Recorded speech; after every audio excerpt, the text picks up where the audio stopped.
Doctor ortho Ayurvedic oil and capsule. अब दर्द भी घुटने टेकेगा।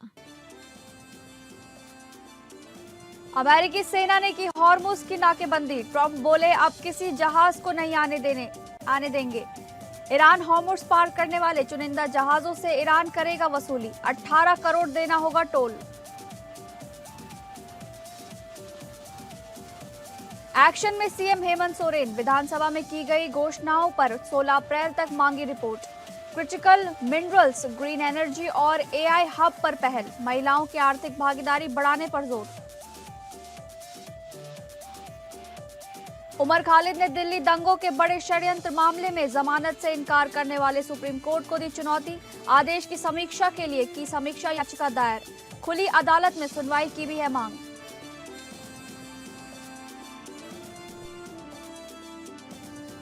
नमस्कार, आप सभी का स्वागत है टॉप अपडेट में। मैं हूं आपके साथ शालिनी राणा। शुरुआत करेंगे टॉप अपडेट की। पश्चिम एशिया में जारी तनाव के बीच ईरान ने वैश्विक अर्थव्यवस्था की जीवन रेखा माने जाने वाले स्ट्रेट ऑफ हॉर्मुज पर अपना नियंत्रण और कड़ा करते हुए चुनिंदा जहाजों पर $20 लाख का ट्रांजिट शुल्क लागू कर दिया है। ये कदम ऐसे समय में उठाया गया है जब अमेरिकी राष्ट्रपति डोनाल्ड ट्रंप ने 48 घंटों में जलमार्ग पूरी तरह खोलने की चेतावनी दी थी।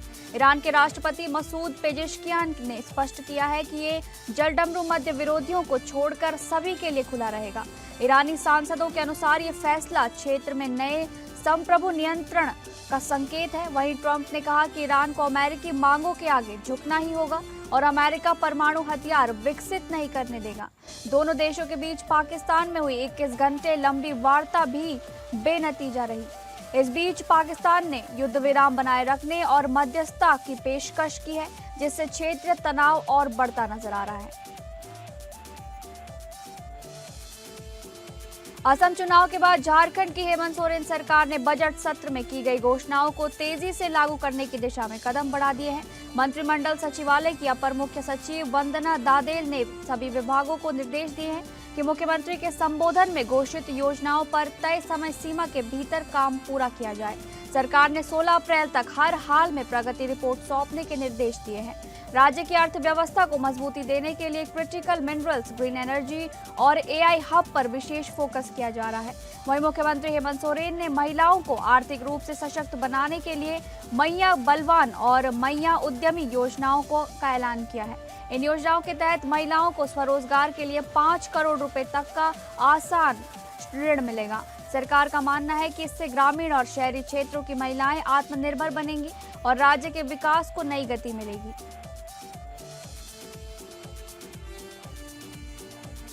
पनवेल महाराष्ट्र राज्य भर में ओला, उबर और रैपिडो जैसी ऐप आधारित कैब सेवाओं के खिलाफ चालकों का आक्रोश अब सड़कों पर उतर आया है, जहां 5 चालकों ने पुणे से मुंबई तक पदयात्रा शुरू कर विरोध दर्ज कराया है। ये पदयात्रा पुणे आरटीओ कार्यालय से शुरू होकर मुंबई के परिवहन आयुक्तालय तक जाएगी, जिसका उद्देश्य सरकार का ध्यान समस्याओं की ओर खींचना है। इस आंदोलन में वैभव भेगड़े, सागर सबकाल, संतोष दुर्गे, परमेश्वर गोंगे और अजय ढोणे शामिल हैं, जिन्हें रास्ते में अन्य चालकों का समर्थन भी मिल रहा है। चालकों का आरोप है कि राज्य में अवैध बाइक टैक्सी सेवाएं धड़ल्ले से चल रही हैं और तय किराए का पालन नहीं हो रहा है। कंपनियों पर नियंत्रण की कमी और नियमों के उल्लंघन के बावजूद कार्रवाई चालकों पर ही होती है, जिससे असंतोष बढ़ रहा है। उनका कहना है कि गलत नीतियों से यात्रियों और चालकों के बीच विवाद बढ़ रहे हैं। आंदोलन के जरिए उन्होंने सरकार से सख्त नियम लागू करने और कंपनियों पर प्रभावी नियंत्रण की मांग की है।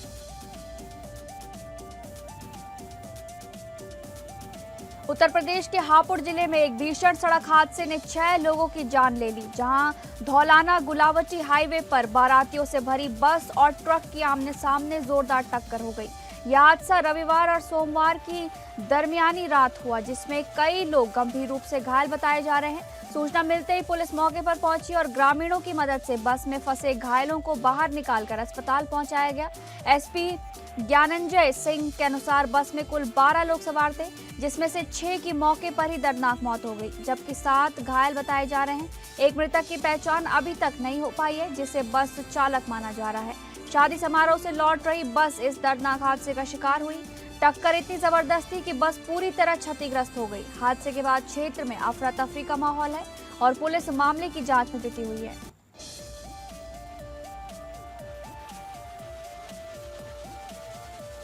नोएडा में वेतन बढ़ाने की मांग को लेकर चल रहा श्रमिकों का प्रदर्शन सोमवार को हिंसक रूप ले गया, जहां प्रदर्शनकारियों ने पुलिस पर पत्थरबाजी की और जमकर तोड़फोड़ व आगजनी की।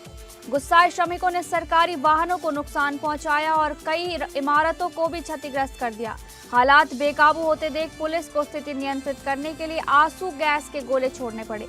इससे पहले नोएडा प्राधिकरण ने श्रमिकों के साथ बैठक कर उनकी मांगों पर विचार करने का आश्वासन दिया था। प्रशासन का कहना है कि नई श्रम संहिताओं के तहत न्यूनतम वेतन, समय पर भुगतान, समान वेतन और ओवरटाइम पर 2 गुना भुगतान जैसे प्रावधान लागू किए जा रहे हैं। इसके साथ ही सामाजिक सुरक्षा जैसे ईपीएफ, ईएसआई और ग्रेजुएटी के लाभ भी सुनिश्चित किए जा रहे हैं। बावजूद इसके श्रमिकों का आक्रोश बढ़ता नजर आ रहा है और स्थिति फिलहाल तनावपूर्ण बनी हुई है।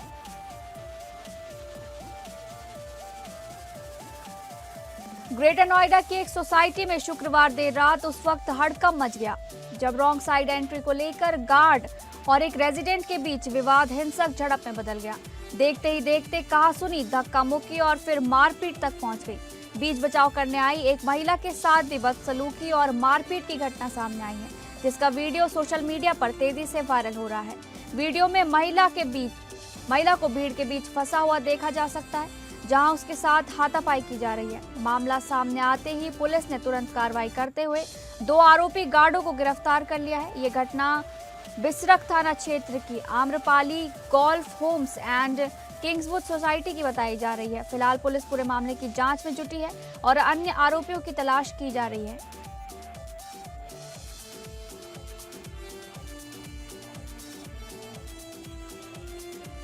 उमर खालिद ने दिल्ली दंगों के बड़े षड्यंत्र मामले में जमानत से इनकार करने वाले 5 जनवरी के आदेश की समीक्षा के लिए सुप्रीम कोर्ट में समीक्षा याचिका दायर की है।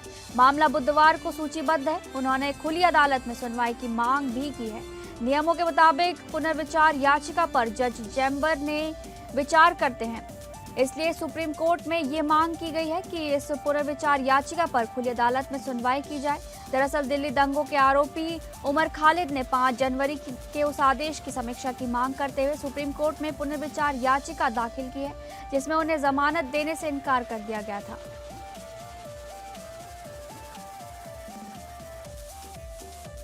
उत्तर प्रदेश के बदायूं जिले में गंगा स्नान के दौरान बड़ा हादसा हो गया, जहां 5 बच्चे नहाते समय अचानक गहरे पानी में चले गए और डूबने लगे। घटना उसहैद थाना क्षेत्र के खजूरा नगला पुख्ता गांव की है, जहां चीख पुकार सुनकर ग्रामीणों ने तुरंत बचाव कार्य शुरू किया। स्थानीय गोताखोरों ने साहस दिखाते हुए सिंकू और विकास को सुरक्षित बाहर निकाल लिया, लेकिन अखिलेश को जब तक बाहर लाया गया तब तक उसकी मौत हो चुकी थी। हादसे में केशव और उसका छोटा भाई पिंटू अभी भी लापता बताए जा रहे हैं, जिनकी तलाश के लिए पुलिस और गोताखोरों की टीम लगातार सर्च अभियान चला रही है। इस घटना से गांव में मातम पसरा हुआ है और परिजनों का रो रो कर बुरा हाल है। गंगा घाट पर बड़ी संख्या में ग्रामीण जुट गए हैं और हर किसी की नजर लापता बच्चों की तलाश पर टिकी हुई है। फिलहाल प्रशासन मौके पर मौजूद है और रेस्क्यू ऑपरेशन जारी है।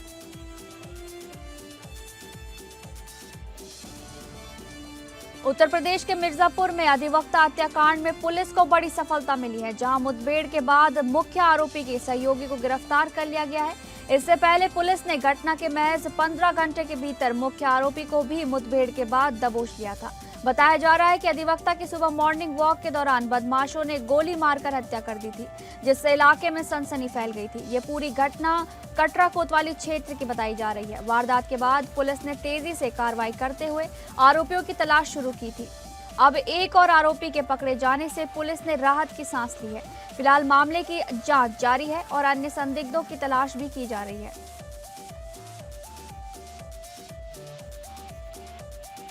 मथुरा जनपद में यमुना एक्सप्रेसवे पर रविवार देर शाम बड़ा सड़क हादसा हो गया, जहां दिल्ली से बिहार जा रही एक यात्री बस अचानक अनियंत्रित होकर पलट गई। यह हादसा थाना नौजील क्षेत्र में माइलस्टोन 76 के पास हुआ, जिससे मौके पर अफरा तफरी मच गई। बताया जा रहा है कि बस तेज रफ्तार में थी और चालक संतुलन खो बैठा, जिसके कारण यह दुर्घटना हुई। हादसे में करीब 1 दर्जन यात्री घायल बताए जा रहे हैं, जिनमें कई की हालत गंभीर बताई जा रही है। हालांकि रात की बात यह है कि किसी के हताहत होने की सूचना अभी तक नहीं है। सूचना मिलते ही पुलिस मौके पर पहुंची और तुरंत राहत व बचाव कार्य शुरू किया गया। घायलों को एम्बुलेंस के जरिए सामुदायिक स्वास्थ्य केंद्र नौझील में भर्ती कराया गया, जहां उनका इलाज जारी है। फिलहाल पुलिस हादसे के कारणों की जांच कर रही है और प्रशासन घायलों के बेहतर इलाज की व्यवस्था सुनिश्चित कर रहा है।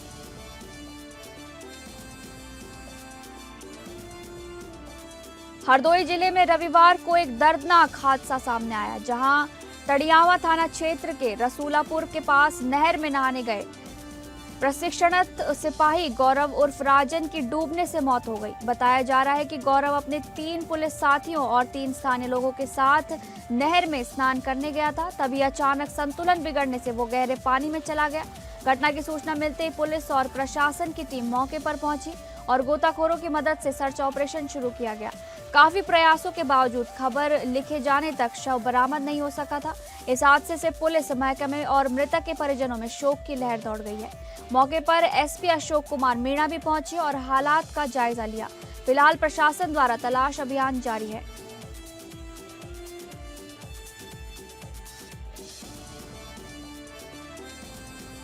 अयोध्या राम मंदिर के गेट पर सामने लगे बिजली डिस्ट्रीब्यूशन बॉक्स में अचानक आग लगने से इलाके में हड़कंप मच गया और मौके पर अफरा तफरी का माहौल बन गया। बताया जा रहा है कि इस बॉक्स में खराबी की शिकायत कई दिनों से की जा रही थी, लेकिन बिजली विभाग ने समय रहते कोई कार्रवाई नहीं की। आग लगने के बाद कुछ समय के लिए इलाके की बिजली आपूर्ति भी बाधित हो गई, जिससे वहां मौजूद श्रद्धालु और दुकानदारों को परेशानी का सामना करना पड़ा। स्थानीय लोगों ने पावर कॉर्पोरेशन पर लापरवाही बरतने और समय पर मरम्मत न करने का आरोप लगाया है। घटना की सूचना मिलते ही संबंधित विभाग की टीम मौके पर पहुंची और आग पर काबू पाया गया। गनीमत रही कि इस हादसे में कोई जनहानि नहीं हुई। फिलहाल मामले की जांच की जा रही है और लापरवाही के कारणों को खंगाला जा रहा है।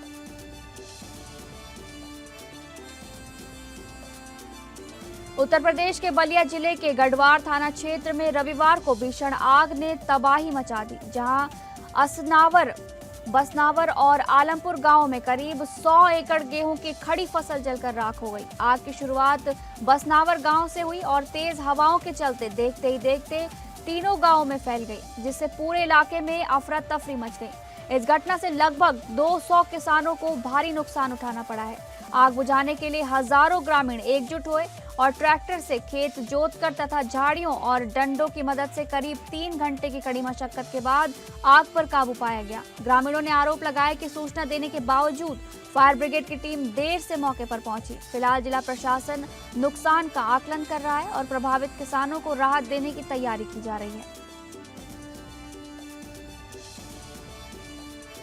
बलिया जिले के शिक्षा क्षेत्र सियर के बिलथारा रोड नगर स्थित कंपोजिट उच्च प्राथमिक विद्यालय परिसर में सैकड़ों स्कूली बैग जलने का मामला सामने आने से हड़कंप मच गया है, जिसका वीडियो सोशल मीडिया पर तेजी से वायरल हो रहा है।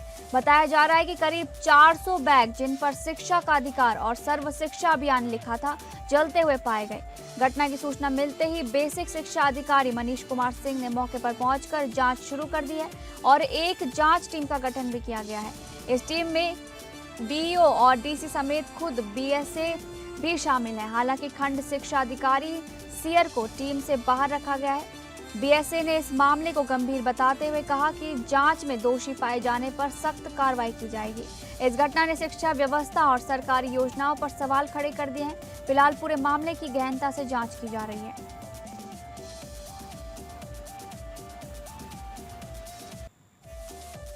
झांसी के मौरानीपुर तहसील क्षेत्र में अवैध खनन का खेल थमने का नाम नहीं ले रहा है, जहां खकौरा बालू घाट से सनसनीखेज मामला सामने आया है। वायरल वीडियो में देखा जा सकता है कि खनन माफिया प्रतिबंधित पनडुब्बियों के जरिए नदी से बालू निकाल रहे हैं और नियमों की खुलेआम धज्जियां उड़ा रहे हैं। सड़कों पर तेज रफ्तार से दौड़ते बालू से भरे डंपर ग्रामीणों के लिए खतरा बने हुए हैं, जिससे हर समय हादसे की आशंका बनी रहती है।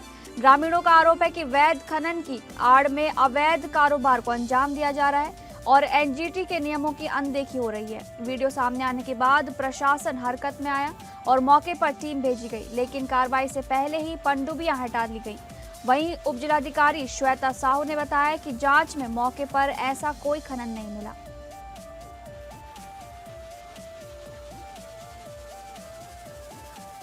उत्तर प्रदेश के कौशाम्बी जिले में पारिवारिक विवाद ने उस वक्त खतरनाक मोड़ ले लिया जब एक युवक ने खुद को कमरे में बंद कर एलपीजी सिलेंडर खोल दिया, जिससे पूरे मोहल्ले में दहशत फैल गई।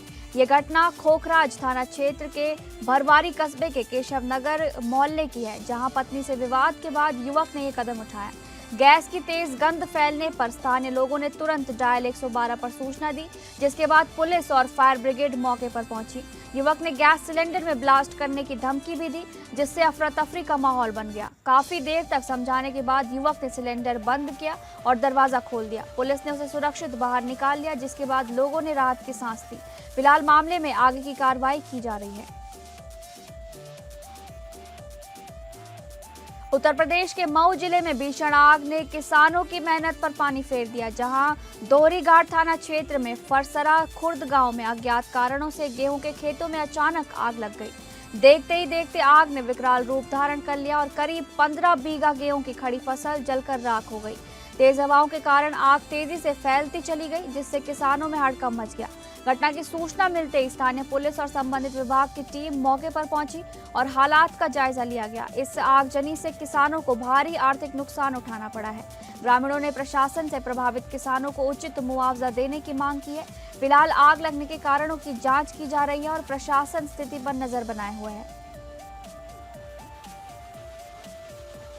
महोबा जिले में एक दर्दनाक घटना सामने आई है, जहां बिहार के रहने वाले 23 वर्षीय प्रवासी मजदूर बैजनाथ ने फोन पर बात करने के बाद जहरीली पदार्थ सल्फास का सेवन कर लिया, जिससे उसकी हालत बिगड़ गई। साथ ही मजदूरों ने उसे तुरंत जिला अस्पताल में भर्ती कराया, लेकिन हालत गंभीर होने पर डॉक्टरों ने उसे झांसी मेडिकल कॉलेज रेफर कर दिया। एम्बुलेंस से झांसी ले जाते समय रास्ते में ही उसकी मौत हो गई। मृतक दरभंगा जिले का रहने वाला था और महोबा में कई वर्षों से मजदूरी कर रहा था। घटना के बाद साथी मजदूरों में दहशत का माहौल है। सूचना मिलते ही पुलिस ने शव को कब्जे में लेकर पोस्टमार्टम के लिए भेज दिया है। फिलहाल पुलिस पूरे मामले की जांच में जुटी है और आत्महत्या के कारणों का पता लगाया जा रहा है। महोबा जिले में पुलिस ने विशेष अभियान चलाकर बड़ी कार्रवाई करते हुए कुल 26 वारंटी अभियुक्तों को गिरफ्तार किया है। ये अभियान एसपी शशांक सिंह के निर्देशन में चलाया गया, जिसमें अलग अलग थाना क्षेत्रों की पुलिस टीमों ने सक्रिय भूमिका निभाई। थाना पनवाड़ी पुलिस ने सबसे ज्यादा 7 वारंटी अभियुक्तों को पकड़ा, जबकि शहर कोतवाली पुलिस ने 6 आरोपियों को गिरफ्तार किया। इसके अलावा चरखारी और अजनर पुलिस थाना 3-3, कुलपहाड़ और कबरई ने 2-2 तथा खरेला, श्रीनगर और महोबंखट थाना पुलिस ने 1-1 वारंटी अभियुक्त को गिरफ्तार किया। सभी गिरफ्तार आरोपियों को न्यायालय में पेश कर आगे की कानूनी कार्रवाई की गई है। पुलिस का कहना है कि इस तरह के अभियान आगे भी जारी रहेंगे। इस कार्रवाई में अपराधियों में हड़कंप मच गया है। मैनपुरी जिले में अवैध खनन का खेल थमने का नाम नहीं ले रहा है, जहां किशनी थाना क्षेत्र में ग्राम सोनासी से दिन दहाड़े हो रहे खनन का वीडियो सोशल मीडिया पर वायरल हो गया है। बताया जा रहा है कि दबंग और भूमाफिया पीड़ित की जमीन पर जबरन खनन कर रहे थे, जिससे क्षेत्र में आक्रोश फैल गया। शासन के सख्त निर्देशों के बावजूद खनन का यह अवैध कारोबार जारी है। पीड़ित द्वारा डायल 112 पर सूचना देने के बाद पुलिस मौके पर पहुंची और तत्काल खनन कार्य को बंद कराया गया। हालांकि इस घटना ने प्रशासनिक कार्रवाई पर भी सवाल खड़े कर दिए हैं। ग्रामीणों में खनन माफियाओं के खिलाफ नाराजगी देखी जा रही है। फिलहाल पुलिस पूरे मामले की जांच में जुटी है और आगे की कार्रवाई की बात कही जा रही है। आईपीएल 2026 के 20वें मुकाबले में रॉयल चैलेंजर्स बैंगलोर ने शानदार प्रदर्शन करते हुए मुंबई इंडियंस को 18 रन से हरा दिया। टॉस हारकर पहले बल्लेबाजी करने उतरी आरसीबी की टीम ने निर्धारित 20 ओवरों में 4 विकेट के नुकसान पर 240 रन का बड़ा स्कोर खड़ा किया। लक्ष्य का पीछा करने उतरी मुंबई इंडियंस ने भी जोरदार प्रयास किया, लेकिन टीम 5 विकेट पर 222 रन ही बना सकी और मुकाबला हार गई। मुंबई की ओर से शेरफेन रदरफोर्ड ने शानदार पारी खेली, लेकिन उनकी मेहनत टीम को जीत दिलाने में नाकाम रही। मैच के दोनों टीमों के बल्लेबाजों ने दमदार प्रदर्शन किया, जिससे मुकाबला रोमांचक बना रहा। अंत में आरसीबी की गेंदबाजी ने बाजी मार ली और टीम को महत्वपूर्ण जीत दिलाई। इस जीत के साथ आरसीबी का मनोबल काफी बढ़ गया है।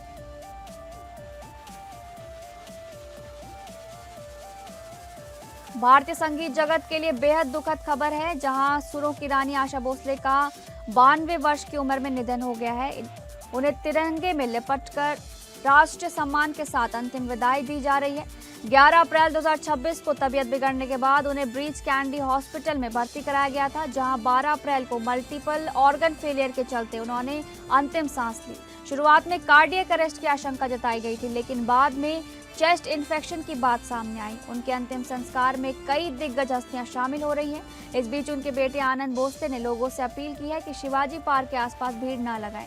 उनके निधन से पूरे देश में शोक की लहर है और संगीत जगत ने एक अमूल्य रत्न खो दिया है।